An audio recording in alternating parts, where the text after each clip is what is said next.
Oi, pessoal, tudo bem? Bom, vamos continuar falando sobre classificação de sistemas. Já falamos, já vimos sistemas lineares e não lineares, né, variantes e invariantes no tempo. E agora vamos falar sobre sistemas com memória ou dinâmico e sem memória, instantâneo. Sem memória é quando a saída no instante de tempo depende apenas da entrada no mesmo instante de tempo, né? Então, é como se o sistema não precisasse do passado para oferecer uma saída, né? Então isso seria um sistema sem memória. Um exemplo disso, na prática, é um circuito resistivo. A resistência ela gera uma tensão assim que ela é imediatamente alimentada por uma corrente. E o circuito RC, que possui um capacitor, ele é um sistema com memória. Por que ele é com memória? Porque o capacitor ele pode estar carregado ou não, ele funciona como uma bateria. Então, ele estando carregado, a informação da tensão dele é passado e ela vai ser usada no presente para fornecer uma saída no circuito. Então, esse é um sistema com memória. Ok. Sistema causal e não causal, né? Qual é a diferença? O causal é aquele que a saída só depende de valores presentes ou passado. Então, o sistema causal ele pode ser e pode não ser um sistema com memória. Correto? Então vamos lá, repetindo. A saída dele só depende de valores presentes ou passados. Esse é o sistema causal. Então, se a gente olhar essa equação aqui, ó, olha só. Então, nós temos uma saída no presente. Quando eu digo presente, eu estou dizendo que esse N é o meu instante zero, por exemplo, é o agora. E a minha entrada está no mesmo instante da saída, também é presente, combinada com a mesma entrada um instante anterior ao presente. Então, por exemplo, vamos supor que o contador N seja dia. Então, N é hoje. N-1 foi ontem. N-2 foi antes de ontem. O N também pode ser segundos, pode ser hora, não sei, depende do sistema e do seu raciocínio. Então, esse sistema ele é um sistema causal, porque a saída depende da entrada presente e de duas entradas passadas. Sistema causal. O sistema não causal, olha só, eu tenho uma saída no presente, que depende de uma entrada no presente, até então tudo bem, sistema causal. Depende de uma entrada no passado, tudo bem, sistema causal. E depende de uma entrada no futuro. Opa, como a minha saída de agora precisa de uma entrada do futuro, quer dizer que é um sistema não causal. Qual é a dificuldade, a implicação prática de um sistema não causal? É que ele não pode ser aplicado em tempo real. Por que ele não pode ser aplicado em tempo real? Ora, imagina o seu sistema atuando, né? Vamos pensar assim, quer ver um exemplo prático? Pensa no sistema de proteção elétrica, né? Você tem uma rede de PLC que aciona vários circuitos sensíveis a perturbações da rede, e aí você tem que ter um atuador, né? Você tem que ter um sistema de proteção, né? Então, esse sistema de proteção ele tem que atuar em tempo real, ou seja, deu uma falha, deu uma perturbação, ele tem que captar esse problema naquela hora para não deixar essa perturbação chegar no sistema principal e queimar o sistema principal. Então, se você trabalha com um sistema causal para fazer isso, você vai ter problema, porque olha só, para o sistema causal processar a entrada e oferecer uma saída naquele instante, ele não vai conseguir fazer isso naquele instante. Porque ele vai ter que esperar 2 instantes depois do instante atual para essa entrada chegar. Imagina assim, você está medindo tensão e corrente, o sinal está passando pelo seu medidor, né? Então eu vou ter que esperar 2 instantes depois do presente para essa entrada chegar no meu medidor. Aí eu faço essa conta e ofereço a saída. Aí, baseado nessa saída, é que o sistema vai decidir se ele atua ou não atua, né? Se tem ou não tem problema. Então, quer dizer, o sistema causal, ele não consegue ser implementado. Aliás, desculpa, o sistema não causal, ele não consegue ser implementado em tempo real. Esse é o problema dele, tá bom? E essa é a diferença entre o causal e não causal. Contínuo e discreto, né? O sistema contínuo é um pouco óbvio, ele processa sinais contínuos. Então, repara a nomenclatura aqui, ó. Na nomenclatura, ela é própria para sinais contínuos. E o sistema discreto, ele processa sinais discretos. Na prática, a gente acaba lidando com as duas coisas. O que acontece na prática é que geralmente você tem um sinal contínuo no tempo. Imagina a minha fala, estou mandando um áudio para alguém no WhatsApp.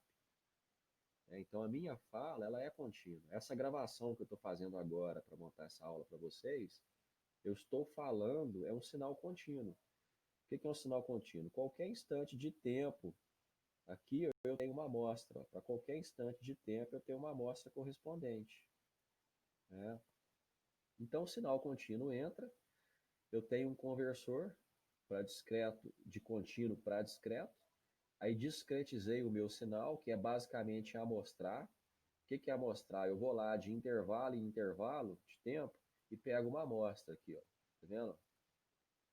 Pego uma amostra. Então, eu estou amostrando o meu sinal. Discretizei ele. Aí eu processo. Ora, se a entrada do sistema, se a entrada do sistema é discreta, então meu sistema também é discreto. Aí eu tenho uma saída discreta no tempo, tá aqui, né? E vou ter um conversor quando o cara recebe lá no WhatsApp dele, para ele ouvir o, o áudio que eu enviei, ou para vocês ouvirem essa aula, sair aí no fone de vocês, ou na caixa de som, tem que ter um conversor de discreto para contínuo. E aí o sinal sai contínuo. Tá bom? Bom, sinais analógicos e digitais, aliás, sistemas analógicos e digitais. A lógica é a mesma. Os sistemas analógicos lidam com sinais analógicos, os sistemas digitais lidam com sinais digitais. A diferença entre eles vocês já sabem. Temos também sistemas inversíveis e não inversíveis. O sistema inversível é quando você consegue obter um sistema que faz o inverso daquele. Isso a gente chama também de mapeamento 1 para 1. Então, por exemplo, imagina que eu tenho essa entrada nesse sistema e tenho essa saída. Será que existe um sistema tal que se eu pegar essa saída e entrar com ela nele, ele vai me dar a entrada do outro, desculpa, a entrada do outro sistema? Será que isso é possível? Então, quando existe o sistema que faz isso, a gente chama ele de sistema inversível, tá?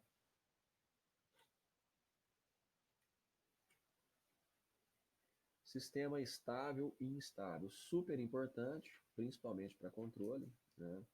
A gente sempre trabalha com sistemas estáveis. Quando o sistema não é estável, a gente tenta torná-lo estável, não é isso? Então é um conceito importantíssimo. O sistema, ele é dito estável se a entrada dele, aliás, se a uma dada entrada limitada em amplitude, a saída também for limitada em amplitude. Isso a gente chama de BIBO, de Bounded Input, Bounded Output, ou seja, entrada limitada, saída limitada. É um sistema BIBO. Matematicamente é o quê? Ora, vou pegar uma entrada que eu sei que é limitada em amplitude. O que é assumir que ela é limitada em amplitude? É o módulo dela ser menor do que um valor qualquer. Esse valor pode ser 1 milhão, mas ele tem que ser um valor, ele não pode ser infinito. Né? Então, isso é uma entrada limitada em amplitude. Se para essa entrada limitada em amplitude a saída também for limitada em amplitude, então o sistema é estável. Caso contrário, sistema instável. Quer testar, fazer um teste fácil de estabilidade? Pega o sinal que a gente já aprendeu, que é o degrau, é o U de N. Né? Pega o degrau e entra com ele num sistema. Né? Entra com ele num sistema e olha a saída do sistema. Por que o degrau? Porque o degrau é o cara mais limitado de amplitude de todos. Olha só como é que ele é. Ele tem uma amplitude de 1. E ele vai ser 1 o resto da vida, infinitamente. Esse é o degrau. É o U de N. Correto? Então, para testar, joga o degrau no sistema e vê se a saída é limitada em amplitude. Se ela for limitada em amplitude, ou seja, se ela não estourar nem para mais infinito e nem para menos infinito, quer dizer que o sistema é estável. Aqui tem um exemplo que eu acho que vale a pena vocês olharem lá no YouTube sobre a ponte sobre o desfiladeiro de Tacoma. Tem um vídeo no YouTube dessa ponte balançando. Tem uma história em 7 de novembro de 1940, aproximadamente às 11 horas, essa ponte ela começa a entrar em colapso em função de vibrações geradas por vento, que não eram fortes. Essa ponte ela tinha sido aberta para tráfego há poucos meses e ela foi abaixo. Então, isso é uma questão de estabilidade que também esbarra no negócio que a gente chama de ressonância. O sistema, quando ele entra em ressonância, é um problema, porque é como se a força externa que o sistema estivesse recebendo estivesse na mesma frequência dos modos do sistema. Os modos do sistema é a característica nata, a característica interna do sistema. Então, quando a excitação do sistema, que é a força externa, está nos mesmos modos do sistema, o sistema entra em colapso. Um exemplo simples e para vocês entenderem é o seguinte: imagina um alcoólatra. O alcoólatra chega na sua casa e você oferece o uísque para ele. Ou seja, você excitou ele nos modos dele. Não é? É exatamente isso, né? Exatamente de maneira figurativa, né? Que é uma questão de ressonância de um sistema. Então, esse exemplo do desfiladeiro de Tacoma é um problema de instabilidade aliado a um problema de ressonância nos estudos aí de vibrações mecânicas. Vale a pena dar uma olhada nisso, quem tiver curiosidade. Então, finalmente, vamos falar sobre descrição de entrada e saída de sistemas. Os sistemas podem ser elétricos, mecânicos, hidráulicos, acústicos, químicos, sociais, econômicos, puramente matemáticos, etc. Né? Vocês vão lidar com vários tipos de sistemas. Nessa turma a gente nós teremos engenheiros mecânicos, engenheiros de controle e automação. Então é um mundo bem diverso de sistemas. Todos esses sistemas necessitam de um modelo. Esse modelo, ele nada mais é do que uma expressão matemática que imita o comportamento dinâmico do sistema. Então, o modelo, para ser bom, ele tem que imitar o comportamento do sistema. E nós vamos ter, na maioria das vezes, single input, single output.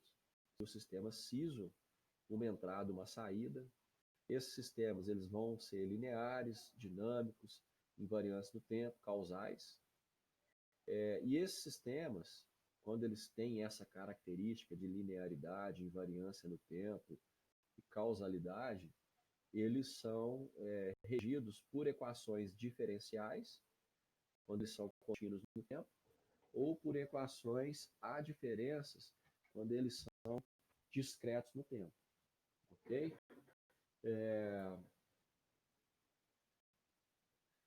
Então vamos ver alguns exemplos aqui. Olha esse exemplo de circuito. Então a gente tem uma fonte de tensão contínua, é como se fosse uma, uma bateria, né? Então a corrente flui do negativo para o positivo. Aqui eu tenho uma chave, abre e fecha, né? On e off, uma resistência e um capacitor. Então essa tensão, ela, se a gente fizer aqui a lei de Kirchhoff das malhas, ou seja, a soma das tensões em uma malha fechada é igual a zero.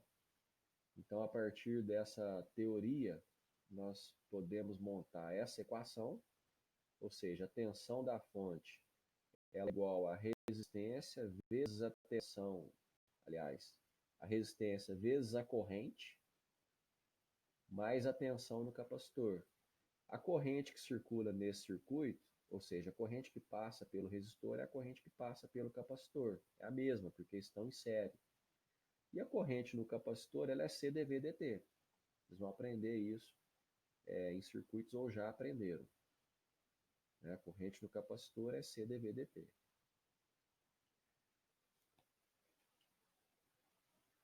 Aqui temos um circuito RLC, complicou um pouco mais, então a mesma história.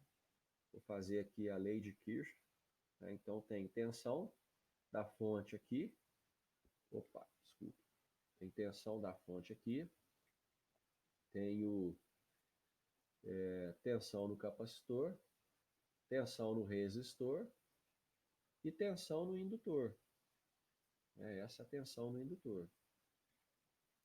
Não vou entrar muito em detalhes sobre circuitos, vocês ainda vão fazer a disciplina, mas eu vou ensinar um pouquinho para vocês de como modelar um sistema. Nessa modelagem, o que a gente tenta fazer é organizar o que é a entrada de um lado da equação e o que é a saída do outro. Então depende do meu objetivo. No circuito elétrico, por exemplo, eu posso querer que a saída seja tensão no capacitor, mas também posso querer que a saída seja corrente do circuito. Então depende do meu objetivo. Então existem algumas regras. Uma regra, por exemplo, é usar o operador diferencial ao invés de integrais. Então eu tenho que evitar integral na minha modelagem matemática o máximo possível. E substituir todos os sinais intermediários até restar somente sinais de entrada e saída. Ponto final, duas regras básicas. Então vejam bem, essa equação daquele circuito, primeiro, que só tinha um capacitor, e essa é do circuito RLC. Vamos brincar um pouco com isso. Olha só, circuito RLC. Lei de Kirchhoff das malhas. Então eu vou ter o quê? Tensão no indutor, mais tensão no resistor, mais tensão no capacitor é igual a x de t, que é a tensão da fonte. Então, essa tensão mais essa, mais essa, mais essa tem que dar igual a zero. Ou essa daqui tem que ser a soma dessas, porque essa é a fonte e essas tensões geradas pelo consumo de corrente nas cargas, resistor, indutor, capacitor. A tensão no indutor, vocês vão aprender que ela é L dI dt.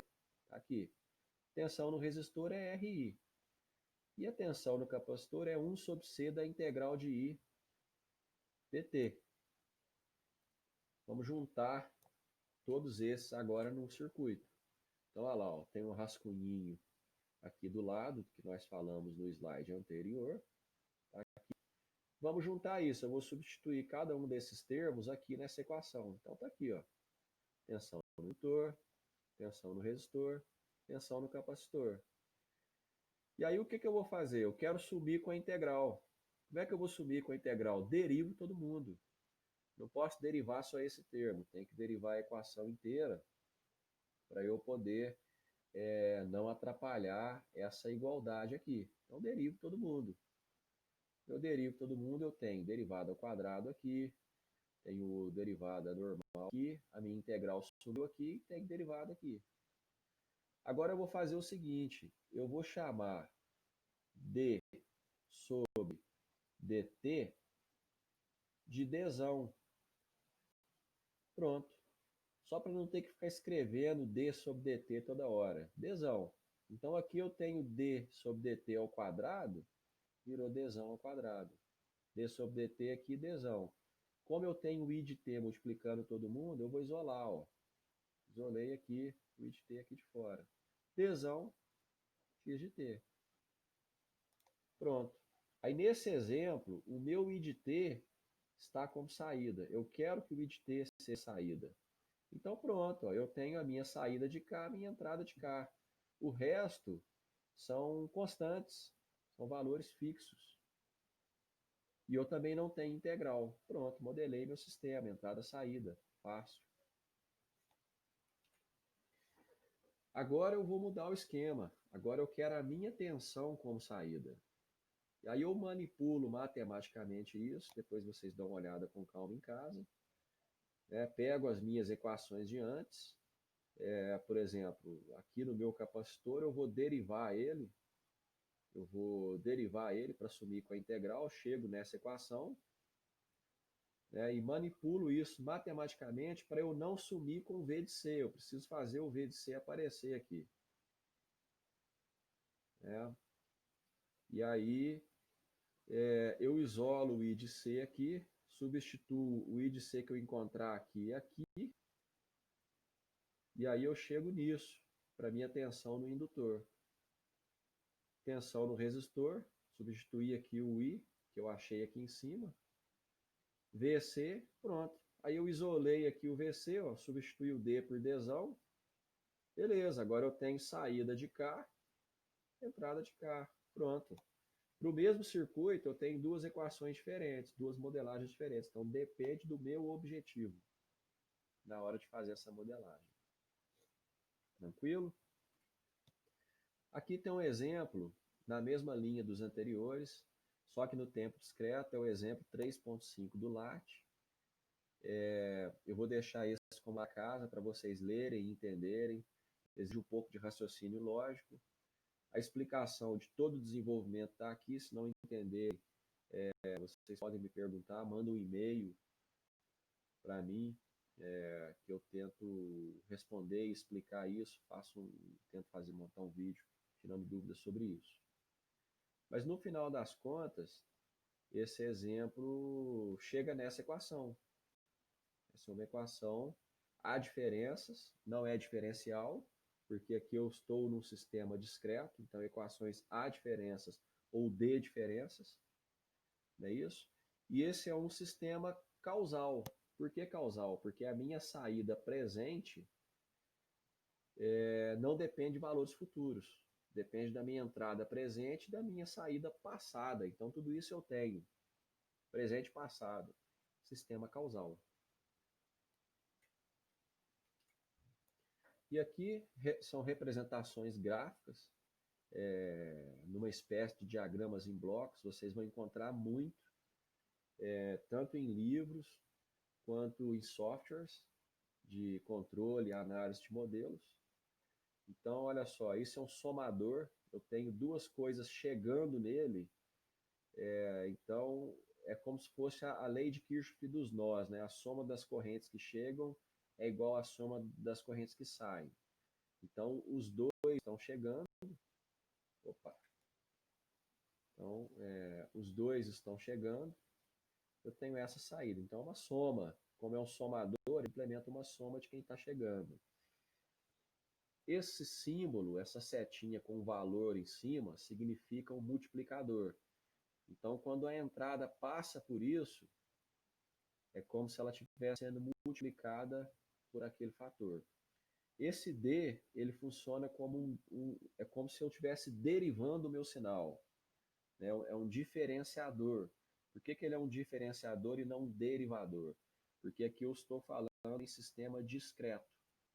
Como o sistema é discreto, eu não derivo. A derivada é como se fosse um diferenciador, ele é um atrasador. Então, se eu tenho D, a saída é x de n menos 1. Se for D ao quadrado, x de n menos 2. D ao cubo, x de n menos 3. É um diferenciador. E aqui eu tenho um ponto, né? Então, esse ponto, o cara que está chegando nele é o cara que sai, né? O sinal que está chegando nele é o sinal que sai para cá e é o sinal que sai para cá. Esse ponto é o mesmo. Esse ponto, ele é o mesmo desse ponto, é o mesmo desse ponto e é o mesmo desse ponto. É um nó numa representação de sistemas. E aqui eu tenho uma equação diferencial, e essa equação diferencial é aquela do exercício anterior, ela está sendo representada na forma de diagrama em blocos, usando essas modelagens que eu mostrei para vocês. Como é que a gente faz isso? Mole, olha só. Aqui eu tenho a minha entrada. Essa entrada, ela está sendo somada a duas coisas. Olha só, tem duas setas chegando. Então, ela está sendo somada a alguém que vem daqui, ó. 1 sobre 16 avos que está multiplicando um sinal que veio aqui, ó. Quem que é o sinal que veio? Y de n menos 2 vezes 1 16 avos negativo. Então, olha lá, ó. Olha esse termo aqui, ó. Olha ele aqui, ó. Tá vendo? Y de n menos 2 vezes 16 negativo. Está somando quem? Está somando o y. Ó, aqui, ó. Somou o y. E está chegando mais alguém. Quem que é esse alguém? Y de n menos 1 desceu aqui, multiplicou um quarto, somando negativo. Aí ele aqui, ó. E esse termo, quando a gente soma os três, sai quem do somatório? Sai y de n. Aí, ó. Sai y de n. Como que a partir de y de n, como que a partir de y de n, opa, como que a partir de y de n eu encontro y de n menos 1? Eu uso o atrasador. Tá aqui, ó. Acho y de n menos 1. Como que eu encontro y de n menos 2? Uso outro atrasador em sequência. Usando o meu raciocínio lógico, eu posso montar isso aqui de umas 3, 4 formas diferentes. Essa é uma de fazer. Ou seja, eu posso representar essa equação por 3 ou 4 jeitos em diagrama em blocos diferentes desse. Tá bom? Mas é importantíssimo entender isso aqui. Aqui eu tenho um diferenciador digital, né? Então eu tenho um sinal contínuo entrando, eu tenho um conversor de contínuo para discreto, discretizei o sinal que está entrando aqui. O que está acontecendo com esse sinal? Ele está sendo subtraído por ele mesmo atrasado e dividido por um número constante. Esse número constante é o tesão, que é o intervalo de amostragem que eu estou usando aqui.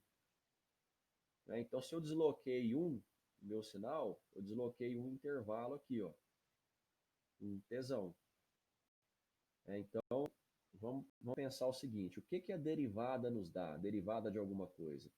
O que ela nos dá? Quando você deriva um sinal em função do tempo, você mede, na verdade, a variação daquele sinal durante o tempo. Como esse sinal aqui ele está variando de maneira constante ao longo do tempo, a derivada dele é o número constante, está aqui, ó. Né? E esse circuito implementa exatamente essa derivada. Então, um diferenciador digital é basicamente você pegar a entrada, subtrair por ela defasada e dividir pelo intervalo de amostragem. E isso em diagrama de blocos é isso aqui. Estou pegando a entrada, subtraindo ela mesma atrasada. Como é que eu acho ela mesma atrasada? Eu uso o D aqui, ó, né, a operação atrasador. E depois eu multiplico por 1 sobre tesão. Obtive o meu sinal, discreto no tempo, mas eu quero ele contínuo, porque eu estou derivando. Quero ele contínuo. Então eu uso um conversor de discreto para contínuo. Tenho sinal contínuo.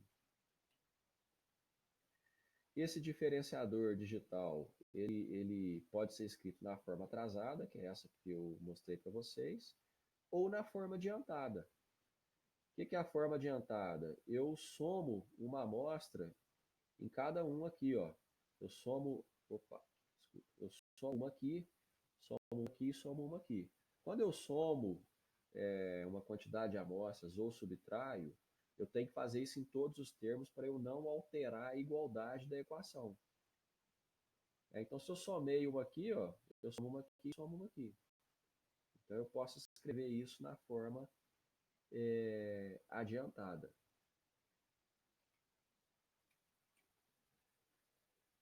E nós temos também o integrador digital. Né? Se eu quiser implementar essa integral de forma digital, a integral, na verdade, é um somador. Quando eu discretizo, ela é representada por um somador. E esse somador eu posso escrevê-lo de forma recursiva, que é muito útil. É muito útil escrever um somador de forma recursiva, porque eu já uso os valores passados da soma e só somo os valores passados com os valores de entradas atuais. Então tem esses dois jeitos de implementar um integrador de uma maneira digital. Bom, aqui tem um resumo de equações e diferenças, depois dá uma lida com calma. E aqui tem um exemplo 3.8 do LAT, que é resolver iterativamente essa equação. Para eu resolver ela iterativamente, eu tenho que ter as condições iniciais. E elas foram dadas. Então, tenho y de menos 1 igual a 16 e x de n igual a n ao quadrado.